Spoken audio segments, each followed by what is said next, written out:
Hi, and welcome to today's Engaging for Missouri webinar. I'm Alice Roach from the Division of Applied Social Sciences at the University of Missouri, and I'll be your host today.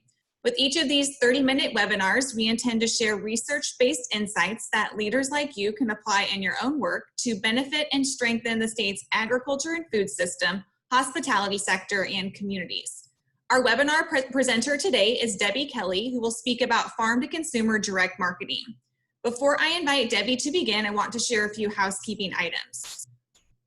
First, we'll close the webinar today with a question and answer session. Those of you who connected to today's webinar via your computer can submit your questions in the chat screen. So to open the chat screen, just click the chat button that you see at the bottom of your Zoom window. If you joined today by phone, then you can submit your questions to me via email at roacham@missouri.edu. Second, all attendees are muted and may not start their video. Third, if you encounter any technical problems during today's webinar, then you can let me know by either submitting a comment in the chat screen or sending an email to roacham@missouri.edu, and I'll do my best to help you troubleshoot. Fourth, we will make a webinar recording available to you. You can look for an email from Zoom that shares more about where you can access that recording in about a day from now. Additionally, we have all of our previous Engaging for Missouri webinars included in a playlist on our division's YouTube page. So with that, we'll transition to the topic of today's webinar, which is titled Succeeding with Farm-to-Consumer Direct Marketing. Presenting is Debi Kelly, who is an Extension Field Specialist in Horticulture. So thank you, Debi, for being here to present. If you could please unmute your microphone, then we can begin today's presentation. Hi, everybody. I'm happy to be here, and thank you for this opportunity. I greatly appreciate it.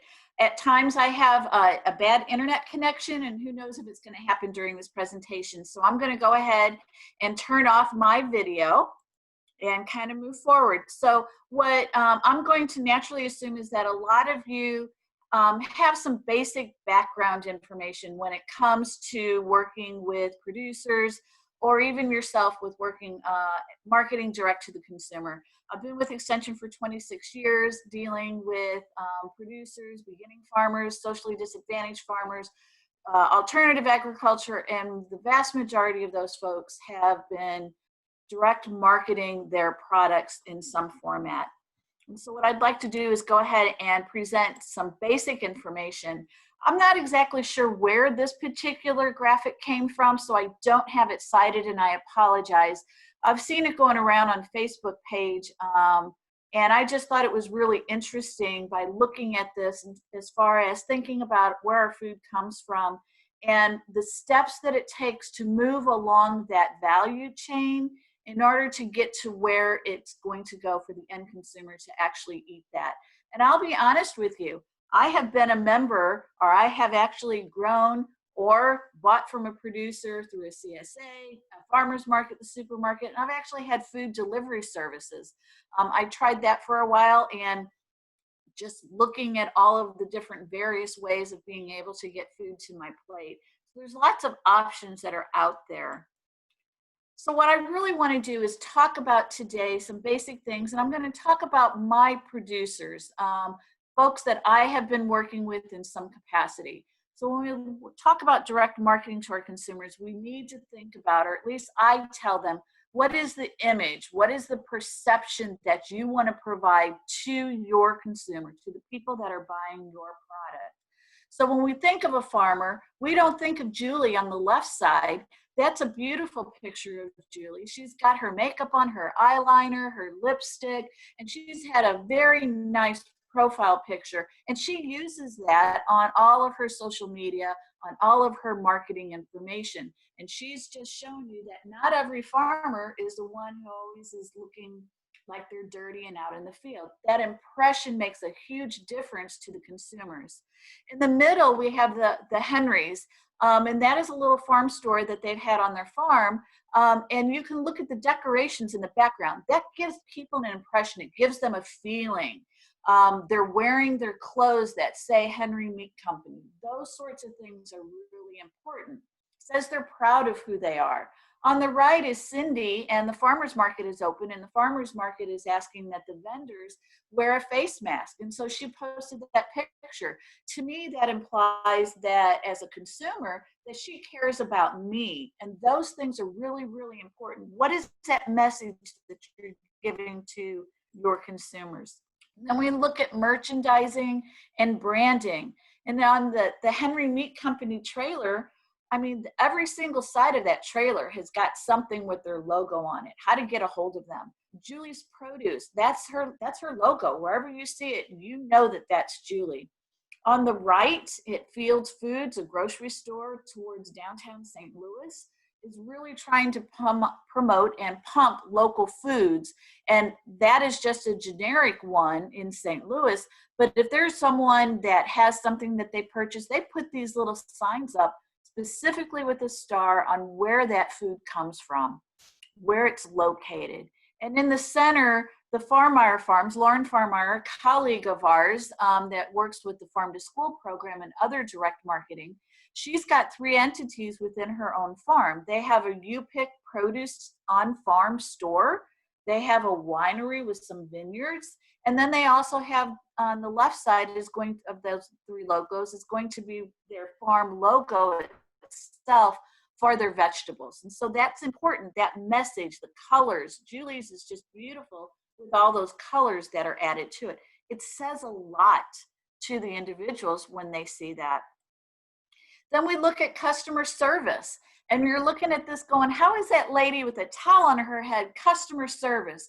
Well, they got a phone call and someone wanted immediately right then, can we stop by and pick this stuff up?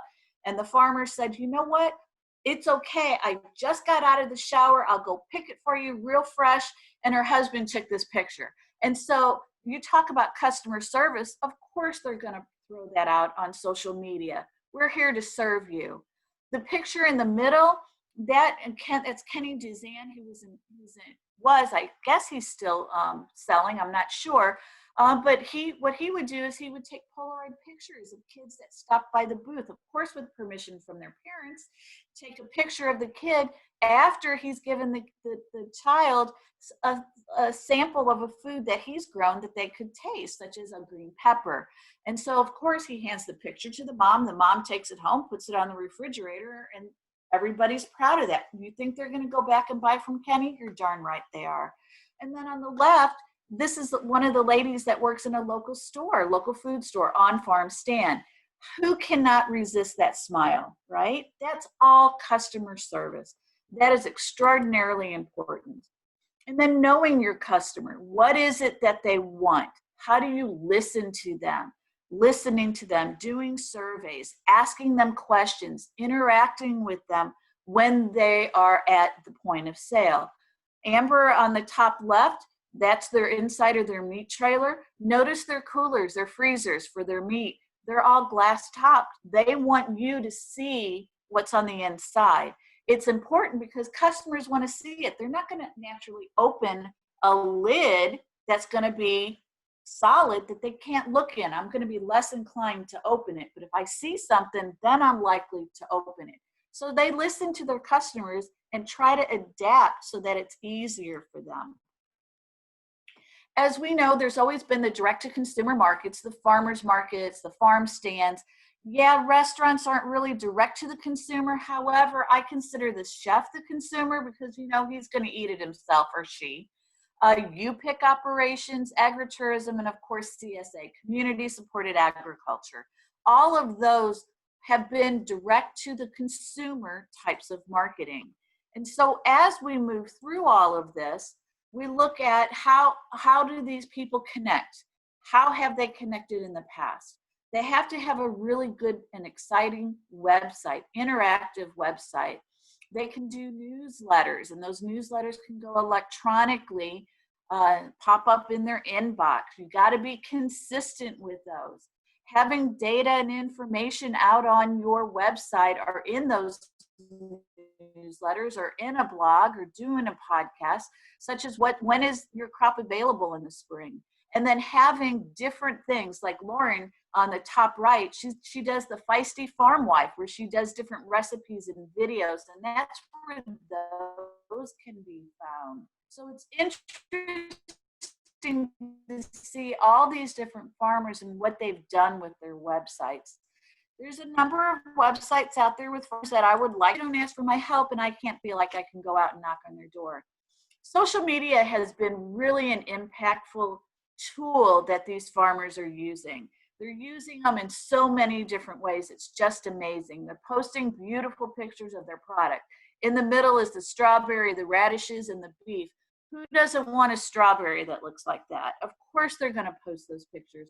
Of course I'm going to be enticed to want to purchase from them. And then on the bottom left, Cindy Lou's Produce, she's thanking her customers for coming out and purchasing. She's acknowledging the fact on her Facebook page that those people are important to her. On the bottom right, Julie, because she sells the sunflower sprouts, not as common as what a tomato or a green pepper might be. And so people were asking her questions. So she put out some additional information because she listened to her customers who were asking for information or wanting to know something that as far as what they could do with those sprouts. The top right is Julie again in her high tunnel. The kids are in the picture. It's a family event. It's an impression.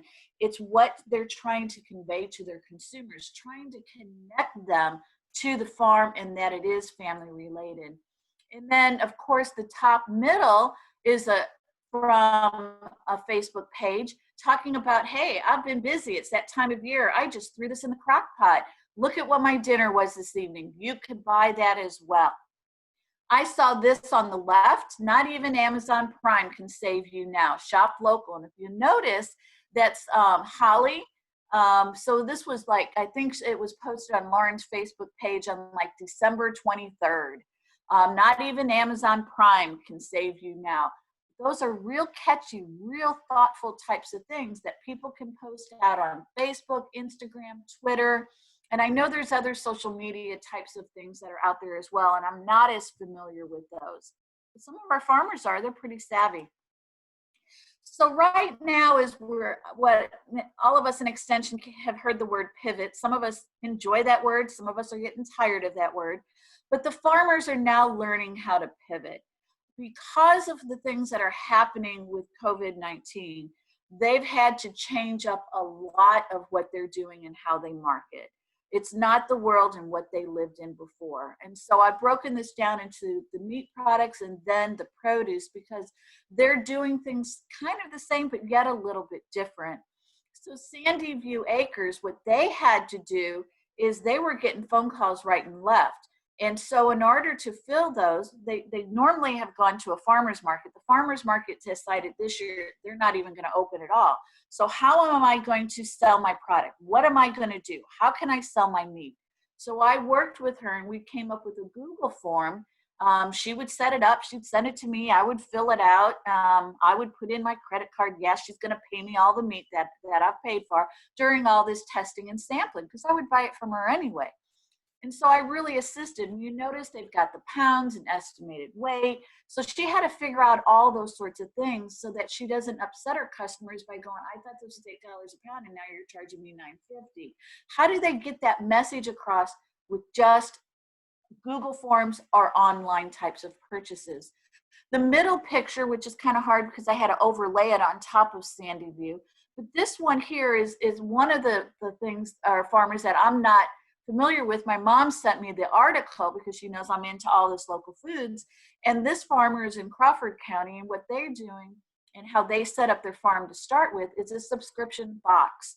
And it's just meat. Each month you can buy a box for about $150 plus tax, and you can buy it in different increments as far as the different cuts of meat, but it's always about $150 and it's once a month. You can check out anytime you want and not be a part of that. But each month you get an email that says, hey, this is what we've got. Here's what's in the boxes. Which one would you like to purchase? And again, Sandy, over here, another picture, and both of these at the top are with Sandy View. But this one is the poultry, one of my poultry producers. And so they've got it and they've set it up to where instead of just being a Google form, which Sandy View is put on their Facebook page because they don't have a website, unfortunately. But Oak Grove Valley has a website, and they actually created this as an online store where you actually can pick what you want, buy the pounds, how many you want, and actually pay for it online. And then you either stop by the farm to pick it up, or you go to the local farmers market where they're at. They do not do any deliveries. And then pivoting for our produce, what was really interesting is that we've got Urban Buds up in South St. Louis City, and they're flower farmers. Their farmers market is in a park. The park is open, but it's not open to drive through traffic at this time, so their market is not open. So they had to figure out, how are we going to sell our flowers? They grow flowers year round. They're really creative. What they've done is they created petals on the porch. And so what they do is once a week, they will say, you know, here's the different increments of what you can purchase funding-wise, money-wise, and then you order it, you pay online, and then you say what day, what time you want to pick it up. They take the bucket, they put it outside, you come up, you text when you're there, they'll drop it, take it outside, you pick it up. Or they will also deliver within a 10-mile radius. Fortunately, my mom lives within 10 miles, and so I bought that the first week they did this because I wanted to help our farmers and stay in business, and I've been really trying to do that. Something that Lauren has done in the middle, down at the bottom there, she has a U-pick, and so we have to really look at, how is U-pick going to be different than a farmer's market now that COVID has happened? How are they going to do that? They rely so much on strawberry pickers. And so she's put it on their website to schedule a time when you can actually come pick. That way it's not just open for the general public. And of course, farmers markets, U-pick operations, farm stands, they all have to abide by the county health regulations in each of their own counties. And then what Julie has done up here on the left is on her Facebook page, she's got market for pre-orders. So on that Saturday, that's everything that she's going to have available at the farmer's market. What you can do is she has all of that available ahead of time. You can order, text her what you want, and then go through the drive-through piece of the farmer's market. A lot of the farmer's markets have set up pre-orders and then go through a drive-through. So Julie will actually have that available, and then you go through the drive-through. My order is there. The volunteers come out. What's my name? I give them my card. They run it through the swipe, or I pay them with the exact amount of cash. They put it in the back of my car, and I drive off. It's a nice, good, real convenient way of selling. So also then you've got to pivot when you're doing your social media. So Cindy Lou, what she's done is she's thanking people after they've done their pre-orders. She's telling them, hey, guys, I'm sold out of this already, but I still have this left if you're still interested in pre-ordering. Having a nice, clean, crisp, a white background is always important for me because my kids are tone and somewhat colorblind, and so colors are really important, and a clear, crisp background. She's got her message right there. I know exactly what's available. I know exactly who to call. Something else that Julie has done is she's taken little videos and putting it out. Hey, this week I'm going to have this. Look, I'm cutting the spinach. It's so good. It's crisp.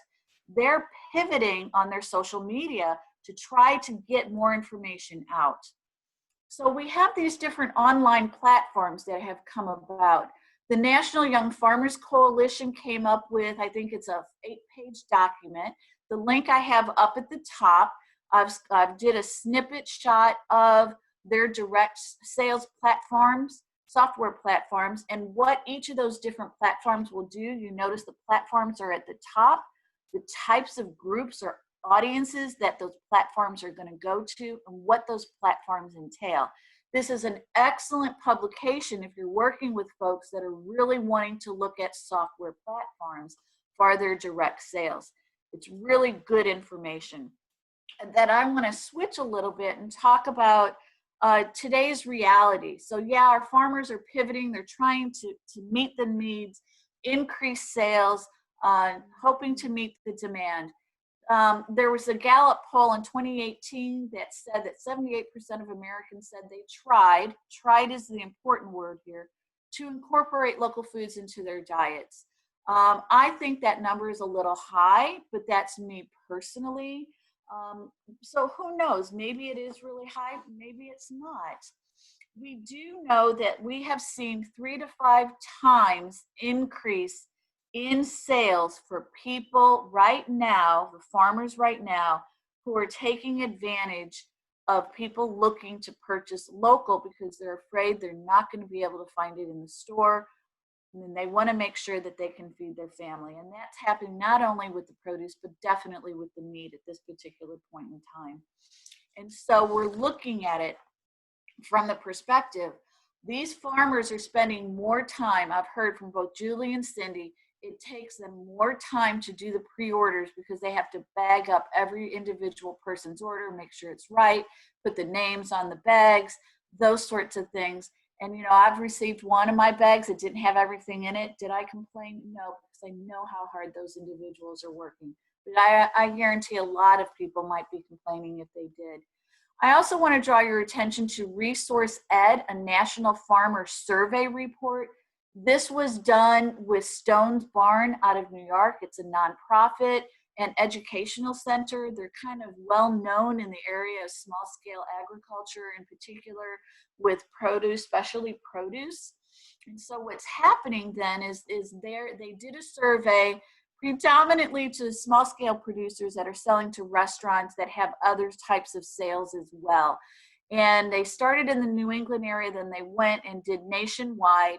And this is what they have found. In the YOY change, I'm not an ag economist, I had to look that up. It's a year over year change. So we notice it's 2019 as the light gray, the darker gray is a 2020 production distribution, and of course yellow is the change. And you'll notice, just like I mentioned what some of these producers are doing, right here, we've had online delivery or online purchasing. I am not 100% sure what the others please specify is. I did not actually see the survey itself, just the results. And so what they're looking at is that 33% of the farms reported a decrease in revenue in March and April compared to the same time in 2019. And so that's really, really important. Something else that is interesting is they've noticed a decrease in farmers markets. However, in this particular area, what I am seeing is larger crowds going to the farmers market. They may not have gone in person, but as soon as they started doing pre-orders and drive-throughs, those shot up immediately. And I've been on a number of webinars with farmers markets where this is definitely the case. I kind of want to draw your attention to an upcoming webinar on June 15th, choosing an online platform and selling online. I've been asked to co-host with that, and I'm delighted to do that. That is a SARE grant Eileen Nichols received, and she's working with us in Extension. Then I am part of a local food systems team, and we're going to be doing an upcoming series. We're just starting to plan it, talking about selling local foods, talking about local regulations, how can we assist and help our farmers out there to keep this trend that they're receiving right now of a lot of sales and moving it forward. For those of you who may not know, the Commercial Horticulture Rapid Response Team to COVID-19 met, and we've got quite a few infographics that can be found. If you're working with farmers that are selling direct, we've got landscape and nursery in there as well, farmers markets, you pick, a lot of great information is on that info resource. And even though this resource right here, Marketing Vegetables in Missouri, it talks about vegetables, it's still good. The concepts on how to market are going to be the same, no matter what you're going to market in that. Your input is definitely needed. We want to make sure that we keep our producers working and meeting the demands of what their consumers are, and help them to figure out how they can keep the consumers that they're gaining. What we have found is that as they're pivoting to different ways of trying to sell their products, those customers that are their base customers are pivoting with them. And now as they pivot, they're getting new customers. So how do they keep those new customers? And then we definitely need to work on infrastructure and how we can keep our infrastructure built so that those farmers can stay profitable. that's all that I have at this point. Great, Debbie, thank you. If you have a question for Debbie, please go ahead and submit that in the chat screen, or you can also send the question to me via email at roacham@missouri.edu. Debbie, to get started here, you mentioned how farmers have pivoted to using a variety of new distribution channels and then also communication channels to reach their consumers. Have those farmers indicated whether they're willing to continue offering such diversity in terms of distribution and communication post-pandemic? I think that the social media aspect, if they can stick with it, we're getting into a really busy season of production. And so if they can actually keep up with doing some of their social media aspects, they will. I know both Julie and Cindy have their daughters that have been helping them with the social media so that they can stay in the field. So if they can keep those folks engaged, I've also told them that if I can help out, I would do my best in trying to help. As far as the other aspects, I know it's really time consuming. There's a lot of labor. So for example, some of these folks that have been accustomed to selling 1,000 squash to one entity are now selling 1,000 squashes singly to 1,000 people. And so that means there's a lot more labor in order to do that. And so once the production season really gets started, are they actually going to have the labor to continue with doing it that way, or are they actually able to go back to where they were before, to selling to just that one person 1,000 squash? And I think we don't know that answer quite yet. And our commercial Hort rapid response team have been talking about that and what is it that we need to do and look at. So for a farmer that's looking for some marketing assistance, where might those producers connect with individuals who could help with marketing? I mean, you mentioned family as one resource. Are there ideas for how they can connect with people who have the marketing skills that might be helpful? One of the things, there are some of us across the state that work with local foods, and I think just connecting with some of us is going to be important, knowing who those individuals are. And we're kind of scattered, and if people want to know who some of those specific individuals are, just send me an email. I'm happy to let you know who some of us are. We do, it's really hard. It's just a matter of helping them to make connections, letting them know if there are other entities that are out there that might be interested. It is difficult because they're so focused on the production that the marketing piece is something that still for some of them is extraordinarily new. Sure. We have a question here about how rural counties sometimes have a lack of broadband access. So has that broadband accessibility been a challenge for people who are trying to do more online marketing? I'm going to definitely say yes. I'm in Hillsborough. It's a town of 3,200. I am, not that far really. I can go to downtown St. Louis when there's no traffic in an hour, with traffic a little bit longer. And you think I wouldn't have broadband issues, but I do. So it is difficult. It's just a matter of trying to get that word out. And I'm not exactly sure how we overcome that broadband. It's just going back to that word of mouth, putting up flyers, connecting with other individuals. Something that I think is when they can access broadband, and I didn't say this, but on social media, especially Facebook and Twitter and some of those others, is to have what we call a social media influencer, having someone that can do that. And I do that for my farmers. I follow their pages and I'll go, wow, that asparagus I bought last week, it was so good. I can't believe it. Thank you so much for growing farming. And so having those folks where you actually ask them to be an influencer can help spread that word even further. Great. We have another question here about the possibility of consumers returning to more normal or, the behavior they had previously or before the pandemic started. They may buy from grocery stores instead of purchase local, for example. So what are some strategies that local producers could use in order to help keep those new customers that they've acquired? What I have found, and it's with me as well, because it affects me, is developing those personal relationships from the farmer to those individuals. And if someone posts something out on Twitter or responds to you or Facebook or connects to you on the phone or at a farmer's market, you need to make those connections with those individuals. If they've got their kids with them one week and they're not there the next week. Oh, where are your kids? You don't have them with you. Those personal interactions make the difference in people wanting to come back. It's really hard for people to say no to someone once they develop those relationships.